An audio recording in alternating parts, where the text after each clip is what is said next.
In July of 1944, the advance by Allied troops in Normandy has slowed significantly, mostly due to the lack of ports to obtain vital fuel and supplies.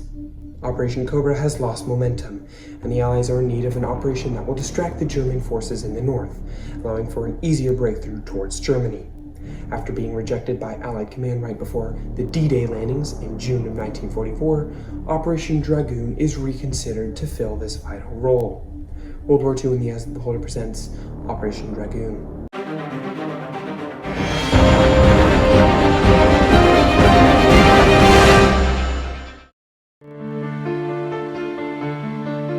At the Tehran Conference in late 1943, the idea for an invasion of southern France, codenamed Anvil, was highly considered to accompany the Operation Sledgehammer, or the invasion of northern France. U.S. Chief of Staff George Marshall brought up the idea of a multi-invasion of France earlier in 1942. The plan was to have both Operation Anvil and Sledgehammer assault and land simultaneously, completely pushing the Axis out of France in one big push. The plan was highly considered by Allied command for some time. U.S. President Roosevelt strongly encouraged this operation. However, Winston Churchill wholeheartedly opposed the idea of a second invasion of France. The British Prime Minister felt it would take away resources from the ever-going stalled fight in Italy. Stalin is very supportive of this second operation, as it will relieve pressure in the West. Churchill, at this point in the war, sees that Stalin and Soviet Russia are growing stronger every day. British command is almost certain at this point the troubles with Russia will occur at the end of the war. Landing in southern France will relieve pressure on Russia, allowing for time and resources to take more land and win the race to Berlin. This will make negotiations with Stalin tricky at the end of the war, as Russia will have a majority of Europe. To prevent this future disaster, Churchill suggests landing in the Balkans. Landing in the Balkans would forestall the Soviet advance and open another front, and provide a superior political position for the post-war negotiations with Russia. However, it seemed as if Winston Churchill and British command were the only people supporting this operation. Stalin especially dislikes this idea, as he considered it his area of influence. Just months before the planned dual invasion of France, Allied command realized that two invasions strong enough to secure a foothold would be impossible with the equipment and supplies at hand. Operation Sledgehammer, or the invasion of northern France, was just expanded from a 3-division invasion to a 5-division invasion. This required many more LSTs that would be needed for the invasion of southern France. Operation Sledgehammer was renamed shortly before the invasion. With the new Operation Overlord being the main priority, Operation Anvil was put on the back burners and set aside, for now. After the success of Operation Overlord, the invasion of northern France, Operation Anvil became increasingly attractive to Allied planners. The need for an operation such as Anvil was long overdue. In late August, the Mulberry harbors constructed at the start of Operation Overlord had been phased out or destroyed. Moreover, the vital port of Cherbourg was destroyed by the retreating Germans in late June. This left the Allies with no major port to support future operations in the ETO. This is partly what led to the stalling of Operation Cobra in late August of 1944. Landing in southern France would allow for the capture of ports in southern France and up the coast of the Atlantic Wall. The Free French, under Charles de Gaulle, vouched for this invasion, wanting to be included as much as possible. At this point, the French were eager to take back their land. This led to the participation of many Free French units in the operation. Despite Churchill's objections, Operation Anvil was approved by the combined Chiefs of Staff on July 14, 1944. Operation Anvil was renamed Operation Dragoon on August 1st for security reasons. This operation was planned to take place in 2 weeks, on August 15, 1944. Churchill did not agree with this operation, and throughout the next 2 weeks, Churchill opposed the operation in many different ways. On August 4th, Churchill suggested moving the operation to Brittany, just up the coast of France.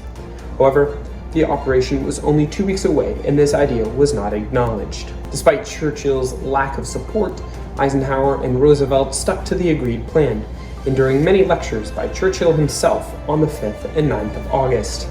Reluctantly, Winston Churchill submitted to the overwhelming pressure, stating he had been dragooned into the operation. The main objectives of Operation Dragoon were the key ports of Marseille and Toulon.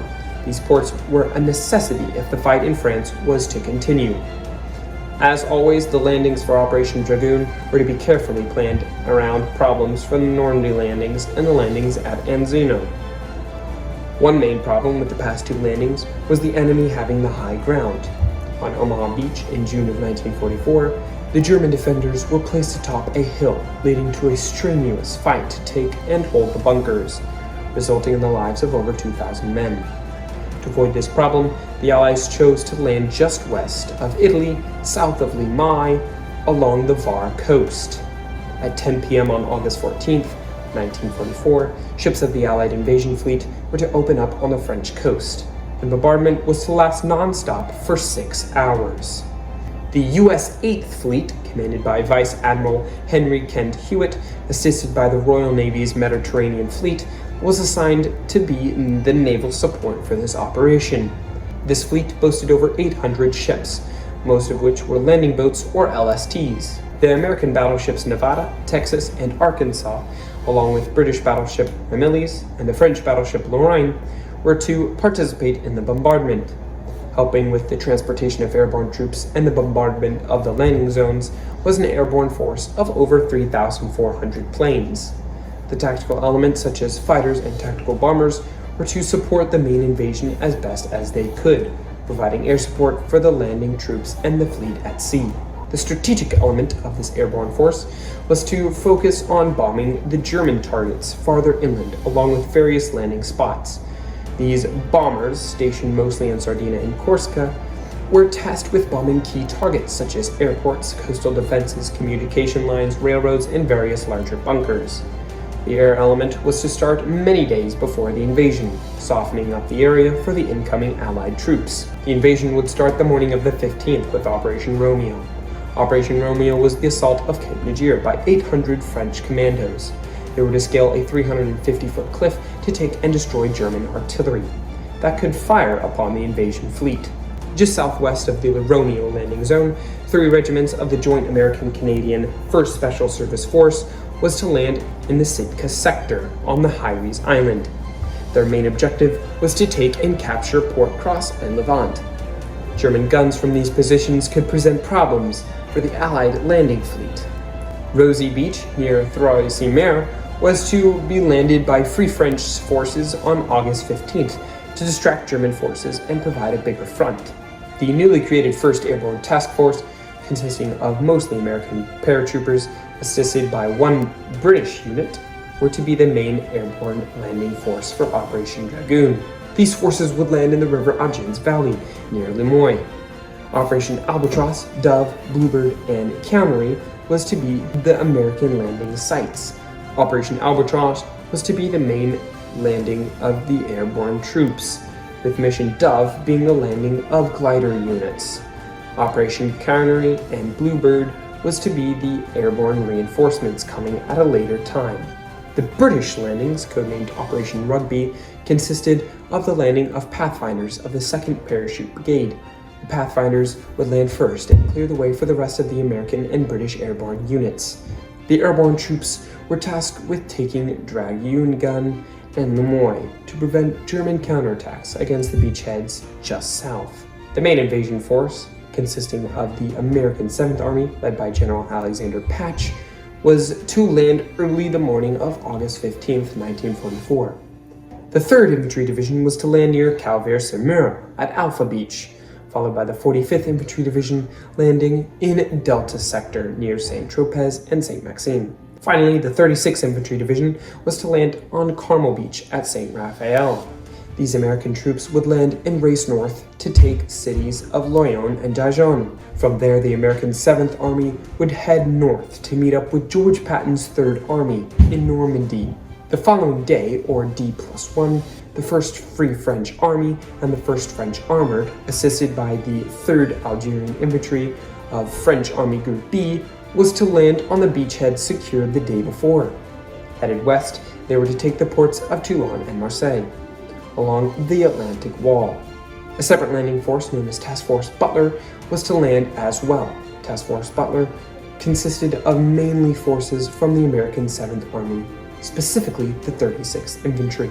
The bulk of tanks, tank destroyers, artillery, and mechanized infantry participating in Operation Dragoon were assigned to Task Force Butler. In total, around 60,000 men and 7,000 vehicles were to be landed the first day, with more coming from Task Force Butler and the 1st Free French Army on day 2. Southern France was defended by the very depleted German Army Group G.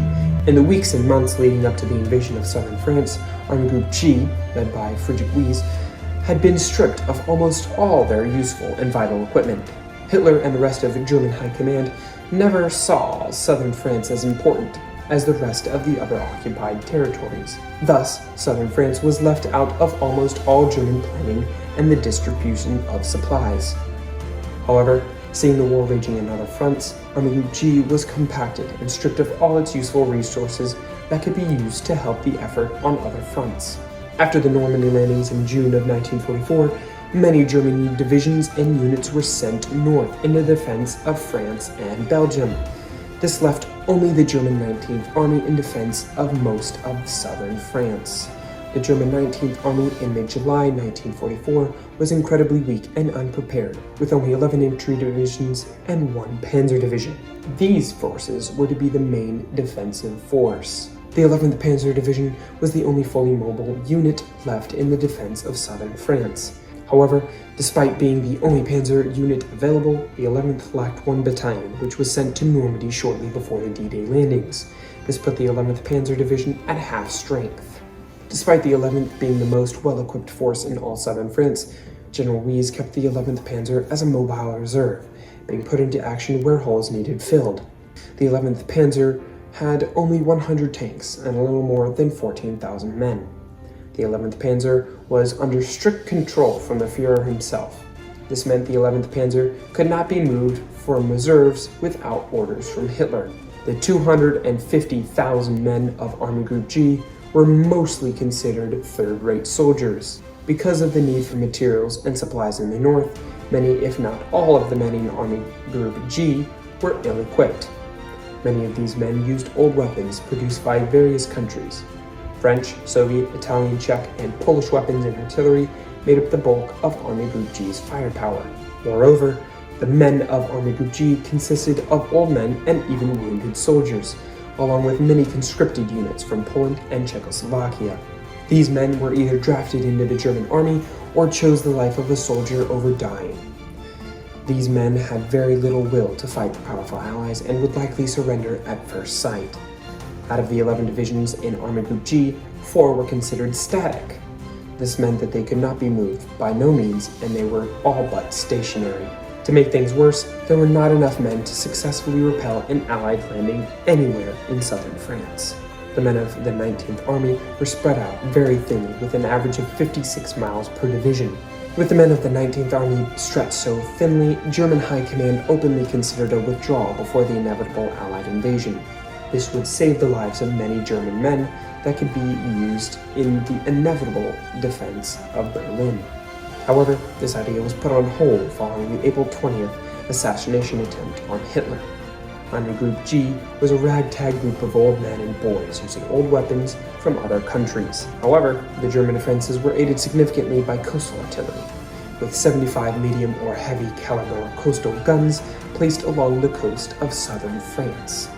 The Luftwaffe wielded a force of 186 to 200 planes, with the Kriegsmarine having just over 40 small boats at its convenience. Both of these small forces would be incredibly insignificant to what German intelligence estimated would hit southern France. The joint American-Canadian 1st Special Service Force landed in the Sitka sector on the night of 14th of August to secure the islands of Port Cross and Levant. The German resistance on the island was very inconsistent, but as the night of fighting went on, the German forces managed to rally together and put up a better defense of the island. Eventually, the men fighting for Port Cross managed to gain the high ground and quickly discovered the coastal battery, which was of great concern. However, the battery itself had been moved inland and replaced with a well-camouflaged dummy weapon. The Allied soldiers managed to rally the German forces into small forts and caves, and after some bombardment from the naval escorts, the German garrisons gave up and surrendered. Operation Sitka was considered complete on August 17, 1944, after the surrender of the rest of the German forces there. To the north, the French commandos landing in the Romeo section managed to capture the objective fairly easily and without many casualties. After some confusion from different landing units, the French commandos started the 350-foot climb at Cape Niger. The Germans were caught totally by surprise. This led to the capture of 700 Germans and the death of over 300. The French commandos then started to blow up gun emplacements and set up roadblocks. Operation Romeo went extremely well. The objective was captured very quickly with only 11 deaths and 50 injured. One unfortunate mishap occurred when 67 French commandos ran into a minefield. They were immediately captured. However, this did not change the effectiveness of the main invasion. The 67 French commandos were later freed by American troops of the 36th Infantry Division, passing by one day after their capture, on August 16, 1944.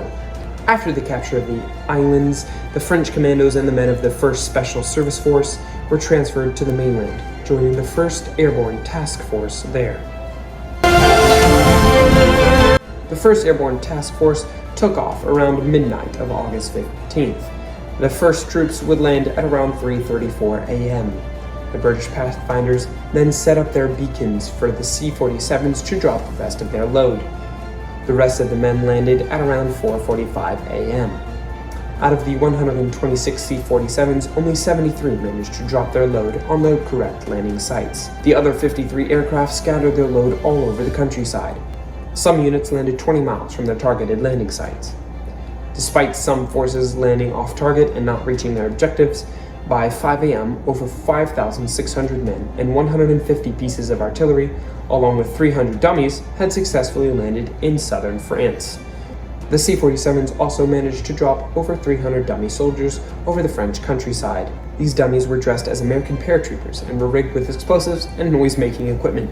When these fake paratroopers hit the ground, the noisemakers and explosive equipment would go off, simulating the sounds of heavy fighting and a large number of men, thus scaring the defenders. This operation was overwhelmingly successful. The German 244th Infantry Division ran inland, terrified out of their wits. The next day, the German command got a hold of this information and was less than happy. The movements after the initial landing went fairly well. The early morning hours of August 15th brought much fog, providing some cover as the last troops landed. The British airborne troops managed to take La Montagne, La Motte, Crestone, and La Cerise. From there, they assaulted and captured the bridge over the Naturby River. From there, they would assault the town of Lemoyne directly.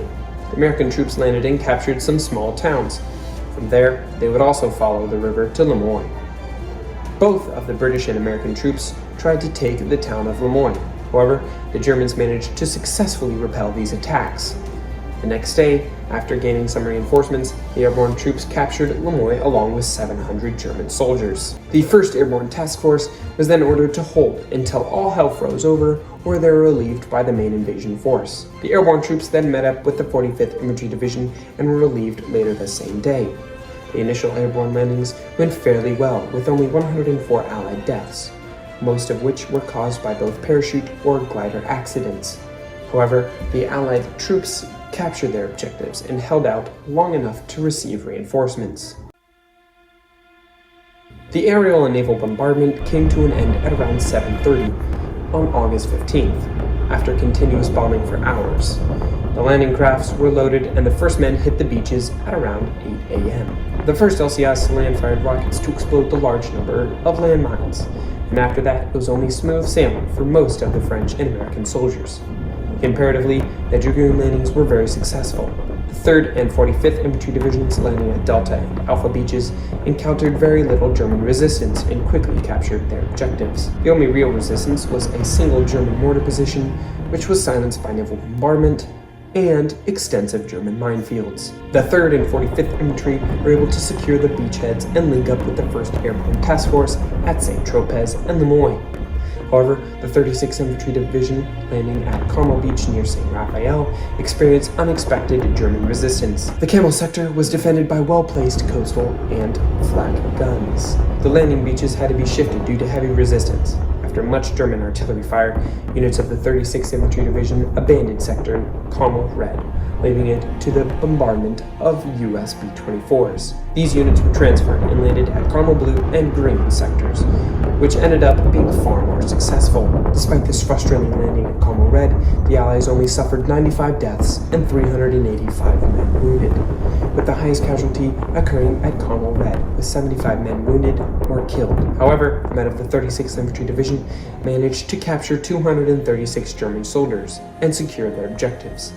The 45th, landing at St. Tropez, linked up with American paratroopers of the 509th, and after some brief German counterattacks and resistance, managed to capture St. Tropez and St. Maximin by 3:30 p.m. on August 15th. On the night of August 17, 1944, General Truscott set up headquarters just outside St. Tropez. He received messages from his commanders and said, and I quote, "Gentlemen, we're here to stay." If you liked this video or learned something from this video, I would encourage you guys to like, share, and subscribe. Much effort was put into this video, and we truly hope that you enjoyed it. The second part of Operation Dragoon will be premiering February 1st. This was a very, very, very long video to film and edit and write. It's over 20 pages long is what I wrote, so it's a lot, and we're going to split it up over 2 months. All the same, we hope that you enjoy this video, and we hope to see you for the next episode of Operation Dragoon on February 1st. So without further ado, Happy New Year, and I'll see you next time.